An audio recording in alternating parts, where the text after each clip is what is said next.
Satu hari nanti kalau kita paling patuh, bukan kena tatuk, kita kena YB. Kena YB. Banyaknya YB. Kenapa makin ramai lagi adun daripada 82 sekarang dah jadi 99? Semua memang nak proceed. Sebenarnya nak title lah sahaja sebenarnya kan.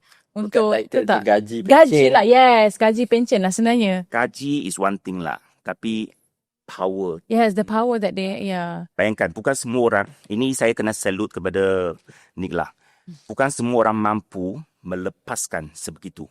Saya tak tahulah, mungkin dia dalam hati dia dah balik rumah, mungkin dia menangis. Masih menangis di hujung katil. Kena buat podcast kan. kena cari rezeki yang lain pula. Right. Tapi saya betul-betul saya cakap setakat ni kita tak nampak, jarang kita nampak menteri berani dan sanggup melepaskan. Itu adalah satu fenomena di mana Malaysia dah semakin matang. Kita ada ahli politik yang berprinsip seperti ini kan. Bukan memuji sebab saya dekat lebih masa ni, tapi ini adalah apa yang kita nampak sebagai regio. Yeah. Dan kita cuma takut satu hari nanti kalau kita asyik nak menambah kerusi.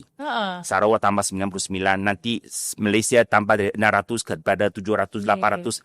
Saya cuma takut satu saja. Satu hari nanti kalau kita paling patuh, bukan kena tatuk, kita kena YB. Kena YB. Banyaknya YB.